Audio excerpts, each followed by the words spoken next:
দক্ষিণ চব্বিশ পরগনার মথুরাপুর লোকসভা কেন্দ্রের তৃণমূল প্রার্থী বাপি হালদারের সমর্থনে পাথর প্রতিমা কলেজের মাঠে আয়োজিত জনসভায় বক্তব্য রাখতে গিয়ে তৃণমূলের second in command Abhishek Banerjee বলেন, দেশের স্বরাষ্ট্রমন্ত্রী অমিত শাহ জেল খাটা আসামি। এছাড়াও তিনি কেন্দ্রের বিরুদ্ধে একাধিক অভিযোগ আনেন। তিনি বলেন, কেন্দ্রের সরকার বাংলা বিরোধী সরকার, শুধু বাংলা বিরোধী নয়, দেশ বিরোধী সরকার। আপনি কি খাবেন কি পড়বেন সবকিছু ঠিক করে দিচ্ছে কেন্দ্রের বিজেপি নেতৃত্বরা।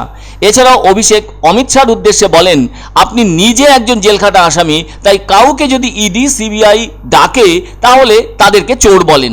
আর আপনি জীবনে তো কোনো আন্দোলন করেননি। আমি মুখ্যমন্ত্রী হওয়ার স্বপ্ন দেখছি বলে জনসভা করতে এসে বলেছিলেন কেন্দ্রীয় স্বরাষ্ট্রমন্ত্রী অমিত শাহ। এ প্রসঙ্গে অভিষেক বলেন, অমিত শাহ নিজের ছেলেকে ভারতীয় ক্রিকেট বোর্ডের প্রেসিডেন্ট করার স্বপ্ন দেখছেন। এবার অভিষেক কটাক্ষের সাথে বলেন, আপনার কাছে আমাদের রাজনীতি শিখতে হবে না। আপনি 2021 বিধানসভা নির্বাচনে এসে বলেছিলেন যে সুন্দরবনের উন্নয়নের জন্য 2 লক্ষ কোটি টাকা আপনি বরাদ্দ করবেন। সেই টাকা আজও সুন্দরবনের মানুষ পায়নি। মিথ্যে কথা আর ভাঁওতা দিয়ে বিজেপির কেন্দ্রীয় নেতৃত্বরা বাংলার মানুষের ভোট চাইছে। এছাড়াও তিনি আরো বলেন, গঙ্গাসাগরকে জাতীয় মেলা হিসেবে ঘোষণা করছে না কেন্দ্রীয় সরকার, অথচ এখানে মকর সংক্রান্তির পুণ্য স্নান করতে দেশের বিভিন্ন প্রান্ত থেকে কয়েক লক্ষ মানুষ এসে ভিড় করেন। সেই মেলাকে জাতীয় মেলা বলে ঘোষণা করছে না কেন্দ্রীয় সরকার। নির্বাচন এলে কেন্দ্রীয় নেতাদের দেখা মেলে, কিন্তু নির্বাচনের পর কেন্দ্রীয় নেতাদের আর দেখা মেলে না। নির্বাচনের সময় কেন্দ্রীয় নেতারা বাংলায় যেন ডেইলি প্যাসেঞ্জারি করে থাকে, এতে বাংলাতে কেন্দ্রের ফল শূন্যই থেকে যায়। এই জনসভার মঞ্চ থেকে অভিষেক দলের কর্মী ও নেতাদের উদ্দেশ্যে বলেন, এবারের নির্বাচনে প্রতিটি লোকসভা কেন্দ্র থেকে 5000 ভোট বেশি করে পেতে হবে। অভিষেক আরো বলেন, দক্ষিণ চব্বিশ পরগনা জেলার 4টি লোকসভা আসনের 4টিতেই তৃণমূল প্রার্থীদের বিজয় রথ কেউ আটকাতে পারবে না।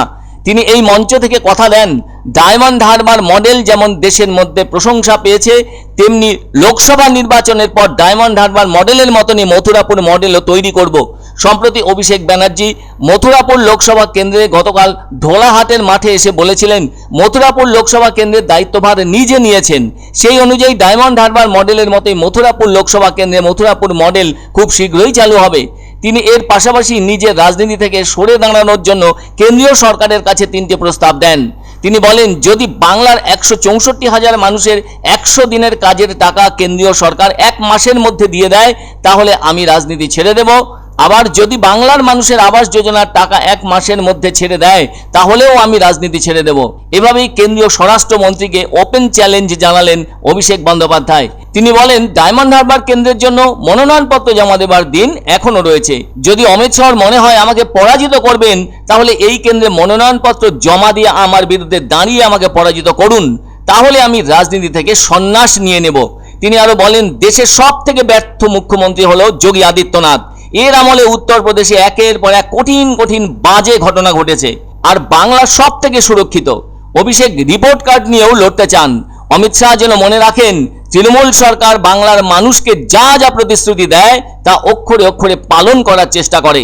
আমি আপনাকে বলবো, যেভাবে এরা 2 নম্বরই করেছে, বিজেপির নেতাদের সাথে আপনারাও 2 নম্বরই করবেন। আপনাকে 10 বছর ধরে ঠকিয়েছে, বাংলার সব টাকা আটকে রেখে দিয়েছে। বাংলার মানুষের ছাদের টাকা প্রধানমন্ত্রী ডায়মন্ড হারবারে মিটিং করতে এসে বলেছিল, 2022-এর মধ্যে ভারতবর্ষের সব গরিবের ছাদের ব্যবস্থা আমার সরকার করবে। আজকে 24 সালের এপ্রিল মাস শেষ হয়ে গেল, কালকে মে মাস শুরু।